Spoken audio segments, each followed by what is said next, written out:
morning. Eric, you and I have met multiple times in LNA testing, and every time I brought something to your attention as far as security and technical issues, you've been very receptive, and I very much appreciate that. One thing I'd like to bring to your attention is what we're doing in our government agencies. I have 30 years experience in software engineering. I manage a team.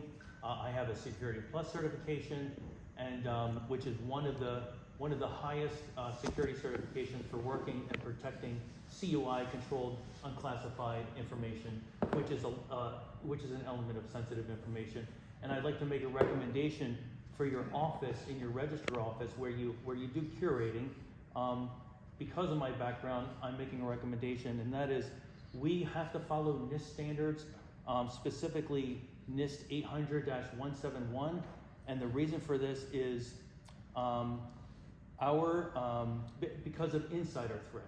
Now you might be asking yourself, well, insider threat, we trust our people who are cleared, who go through the process. They're good people, I know them personally, but that is not how we operate in our government agencies for protecting CUI information. I'll tell you why. CISA under the DHS defines insider threat as the threat that an insider will use their authorized access intentionally or unintentionally to do harm to the department's mission, resources, personnel, facilities, etc. Insider threat under DoD is the #1 concern of our security agencies, and our government customers are requiring the highest level of certifications. Security Plus and or CISP are the most common. I recommend to John that he get Security Plus, and I can help with that. I can give you reference material. Professor Messer Online is one of them. Insider threat indicators, unexplained financial gains, and the following would be present in audit logs that you could capture.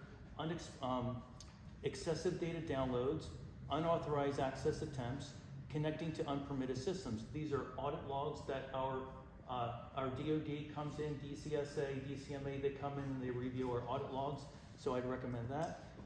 Job dissatisfaction. We don't always know what's going on in the human nature. We don't know what's going on with people's lives. Could be a divorce, could be bribery. We don't know. So we always want to be aware that we have to protect ourselves and keep each other accountable. How in the world does a trusted and cleared staff become a threat? Through social engineering. In fact, methods employed by hackers to gain the trust of a person. Here's some examples. An average business organization faces over 700 social engineering attacks annually. Also, 90% of all data breach incidences target the human element, emotional or otherwise, to gain access to sensitive business information. An example, ransomware actors have contact with people inside of an organization and bribe them with cryptocurrency, which is happening more often, which literally earns the attacker millions of dollars. Could you wrap it up? Sure. How do we solve this? Our government agencies recommend through NIST, separation of duties is a NIST policy. We have zero trust environments such as AWS, our government cloud environment, zero trust. We only give specific accesses to those. Both internal and external review. We have DCMA, DCSA, DoD designates third parties, and we have customers watch our operations, but we protect them from the sensitive data unless they have a need to know.